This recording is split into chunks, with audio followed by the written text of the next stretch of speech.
sexual innuendos, as opposed to reading to encourage them to read, a matter of discussion after the reading, and it may give them creativity to think that they can do the same with writing. So this, you use it as a topic of discussion at your class, and I could imagine there's a lot of discussion going on with this particular short story. Absolutely, absolutely. Very rich discussions we have. So have you been, what are some of the things that they ask about with this story, or their input on this particular story? This particular story, we don't work, I don't work this one so much. Okay. But, you know, what they seem to like about it is the twist at the end. Yes. And no one expected it. And what I'm hoping that they take away from it was the idea that Calvin was trying to become something, you know, and that leads into the title that I'm sure we'll talk about. Okay. And pride, he wanted to become something. And we've all heard that general expression, pride comes before a fall. And so, you know, he went out reaching for something. He defined himself by that external thing. And it turned out horrible for him, which has been most of the stories. All right, then, because he went quite far with the DNA and all the rest of that. And, you know, when you go through all of that kind of trouble, you know, you proud, you really right. You know? Right. Well, Wow. he defined himself. It didn't quite turn out the way he wanted it to turn out. It didn't. You know, but he got the results. He sure got results. See that? Right. Well, he figured that his loins were, you know, this genius, this positive, you know, individual, and it was a representation of his genes, etc. Yeah. And it turns out that it was the other. And guess what? It's not too late for him to work on this little one. You know, can you imagine if he wanted to really stick his chest out and be proud and, you know, be a part of somebody developing at 3 years old, or I don't know, the character was 3 or 5, the little Let boy. me just say this, Gladys. The little boy was throwing glass. You could still change them. You know, yes, you're right. Hope. You're absolutely right. You're hope, absolutely okay? right. Somebody allowed him to do that. That's right. I hope I hope Calvin learned a lesson, and he will do perhaps exactly what you said. That's right. Or find out what it took to raise this the other young man. Absolutely. You know, the genius. Wow.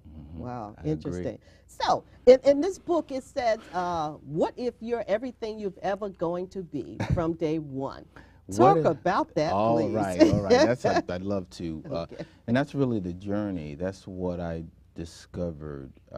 You know, when I left, there was a lot going on, a lot of turmoil internally. In the process of writing over there for 2 years, I made discoveries, meditating, writing, you know, as you begin to, as you work to understand the characters, you learn about yourself. Okay. And my belief is that we cause our own problems, and that leads to the title in this way. From day one, from the beginning, what if we're everything we're ever going to be? What if, Gladys, we're spirit, one and the same, and it is our drive to be unique, to stand apart, to be distinct, to be an individual, to dominate another. That is the cause of our personal prison. That is the cause of the pain and turmoil that we experience. And you know, it's the funny thing, it's not how we present ourselves. We all present ourselves smiling and happy outside. We look good. We're in shape. Really? We all do. We're not. But you know what I'm concerned about is what happens when one is at home. See, and I can take it from my personal experience and what I had been going through. What happens when one is at home alone? Does one have a razor blade about to cut their wrist? Does one have all type of self-talk and, you know, is one balled up in a corner? Is one addicted to various things because he or she can't get their footing in terms of definition? And I realized that it was my egomania, it was my narcissism that was causing my problems. And I ended up at that time writing a piece called Hold On or Let Go. Okay. And I never thought about the phrasing of it, but if I would extend that long story that I wrote, I would say hold on to ego, hold on to the external, which is everything above spirit. Okay. We call it the flesh, the Bible, you know, Yes, if you yes, read yes. it, right? Hold on to that or let it go. Okay. Let go of my image. Let go of trying to be something and define. It's really in the I get defining. it. Okay. I get it. This here, okay, now looking at it again, what if you're everything you're ever going to be? Right. Just be satisfied with who you are. Right, right. And don't try to be, I mean, you can try. Of course, we're always going to, I'm excited about it because I got it, okay? So my foot's been up a little higher. It's like, okay, so if I'm not the greatest artist in the world, or if I didn't get to be the singer where people, you know, will want to hear my voice everywhere, am I satisfied with myself? Right. It's about the moment. Okay. It's about the passion of that thing. Because the truth of the matter is, if you exceed to levels of Michael Jackson, it will never change what you are. And that is that same foundational thing, spirit. Oh, One and the you same. inside within Right. yourself. The one thing, the only thing that matters. I always use the example, and I don't want to be depressing, but when an individual passes away, like my father passed away, inside that box, in that coffin, the spirit was gone. Yes. And therefore nothing had any value. Right. That whole thing is going to crumble and dissolve into dust, and yet we have such extreme value in that thing. And when somebody praises us, we get puffed up. Yes, about yes, it. yes, And yes. then when we go around the corner, someone says you're beautiful, you're puffed up. You go around the corner and someone says you're ugly, you're down. Okay. And then you go around the other corner and you're puffed up. And then someone go around another corner and someone says you're ugly, you're down. Okay, And so it's an self-image. It's self-image. You have to Yes. be satisfied with yourself, even if you reach for something and you don't quite make it. Right. Okay, you have to be satisfied with yourself and where you are, I agree completely. and make the best of it. Right. Is that what we're? Is that what you're? Right along those lines. All In the right. moment. In the moment. In the moment. Okay, so I sort of get it. Yeah. I think I understand it clearer now. I get it. You know, and so you're a writer, but also you're an actor too, and Well, you can say no, you're not. right. But I beg to differ, okay? wow, because wow. I had an opportunity to hear you do a part Wow. that's going to be shown sometime this year. Wow. And wow. it's amazing. Thank you, It's Clarissa. like the voice, your voice. Not only your voice, it was like you're giving real character to that particular Wow. piece. Wow. And have you ever played in a part before? No, not really. I did an improv years ago when I Okay. first started teaching, but you know, I think Gladys, to some degree, it has to do with creating these characters. In order to Okay. make these characters real to you, I got to know these guys. Yes, yes. The research that goes into knowing these guys Yeah. is the same, I imagine, as an actor.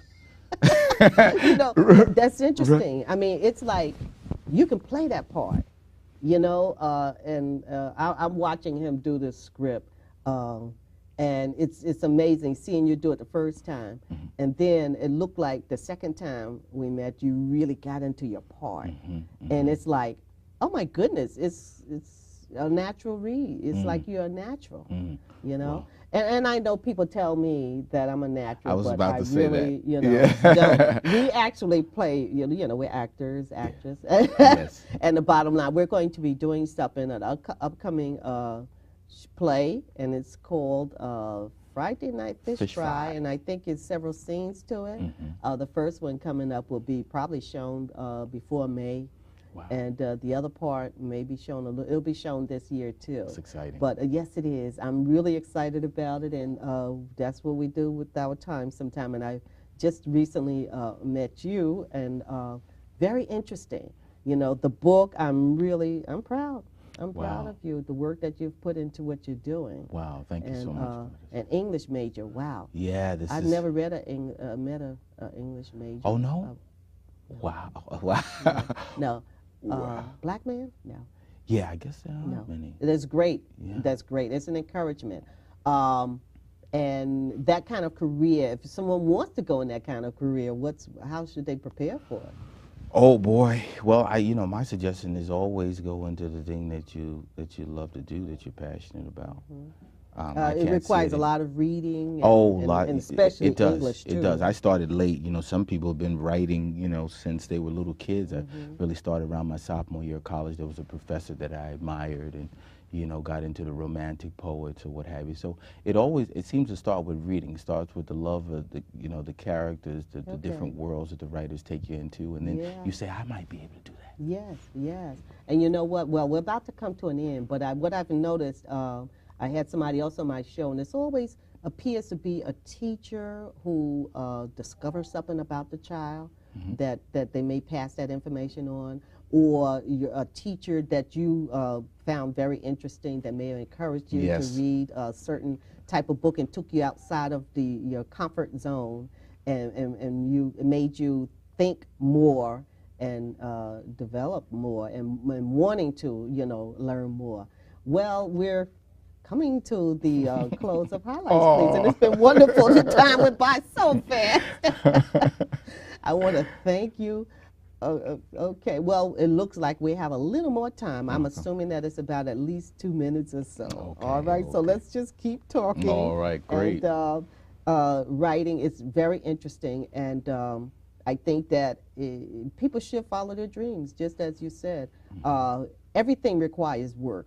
Basketball player, when we think about sports and we think about music, continuous. We had a guy on the show, Garnett Walters, who was a pianist, and he told, it seemed like he was a natural at 5 years old, but it required a lot of work. It requires a lot of training. So like you went in hiatus and decided to go to another country, and take off from your job because you had a dream. 2 years. And you said that it took 2 years for you to actually, nurture your dream and develop that dream by reading. And, so it takes work. So never think that something's going to happen right away. Just keep your dreams alive. And, well, we are coming to the end of the show. So I want to thank you, and we want to thank our guests for tuning in to Highlights, Please. Wow. And Thank you. Thank you so we'll much. have more interesting shows. So just stay tuned and look for Highlights, Please next month. Thank you. Thank you. Thanks so much.